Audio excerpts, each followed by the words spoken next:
ગુજરાત ન્યૂઝમાં વાત કરીએ વડોદરાની તો GFSCC રોડ પર રાત્રિના સમયે લૂંટનો ત્રાસ, જ્યાં એક્સેસ મોપેડ પર આવેલા 3 લૂંટારાઓએ ટ્રકને ઈરાદાપૂર્વક અકસ્માત જણાવી રોકી અને પછી ટ્રકના બંને ડ્રાઈવર પર ચપ્પુ બતાવી રોકડા રૂપિયા તથા મોબાઈલ ફોનની લૂંટ ચલાવી નાસી ગયા હતા.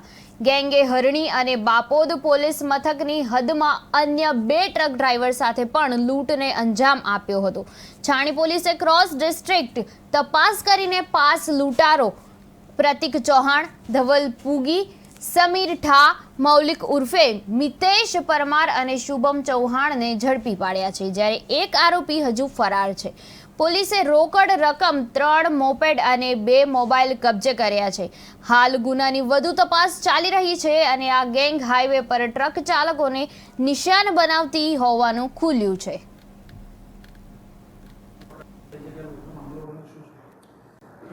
ગઈકાલે રાત્રે આ છાણી નેશનલ હાઈવે 48 ઉપર રાત્રિના 2 વાગે એક ટ્રક કે જે કપાસ ભરેલી હતી અને મહારાષ્ટ્રથી રાજકોટ તરફ જઈ રહી હતી, આ અરસામાં રાત્રિના 2 વાગે એને મોપેડ ઉપર 3 સવારી 3 ઈસમો આવી આ ટ્રકને આંતરેલ અને હિન્દીમાં तुमने एक्सीडेंट क्यों किया है और क्यों भाग रहे हो એમ વાત કરી ડ્રાઈવર અને કંડક્ટર સાથે માથાકૂટ કરેલી અને તેમની પાસેથી રોકડ, બંને પાસે કુલ 4800 રૂપિયા રોકડા હતા અને બંને પાસે એક મોબાઈલ હતો. આ બંને લૂંટી અને આ મોપેડ ઉપર ભાગી ગયેલા. જે મતલબે આ ડ્રાઈવરે પોલીસનો તાત્કાલિક સંપર્ક કરેલો.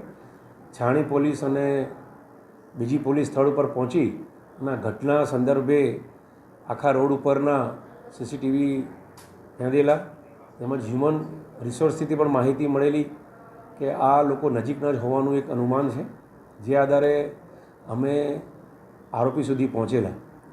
આજરોજ આ આરોપીઓને છાણી પોલીસે અટકાયતમાં લીધેલ છે. હાલ ધરપકડની કાર્યવાહી ચાલુ છે. આ આખી એક ગેંગ છે જેમાં 6 ઈસમો સંડોવાયેલા છે. એ 6 પૈકી 5 ઈસમોની પોલીસે ધરપકડ કરેલી છે અને એક હજુ પકડવાની તજવીજ ચાલુ છે. આ આરોપીઓ પાસેથી આ ગુનામાં ગયેલ સંપૂર્ણ મુદ્દામાલ રિકવર કરવામાં આવેલો છે, જેમાં ફરિયાદી અને એનો ક્લીનર ટ્રકના એ બંનેના મોબાઈલ તેમજ એમના બંને પાસેના રોકડ રૂપિયા 3000 પણ રિકવર કરવામાં આવેલા છે. એવમ આ મોપેડ કે જે ગુનામાં વપરાયેલું છે અને એક મોટરસાઇકલ એ પણ બંને વાહનો રિકવર કરવામાં આવેલા છે. આ 6 આરોપીઓનો ગુનાહિત રેકોર્ડ પણ છે.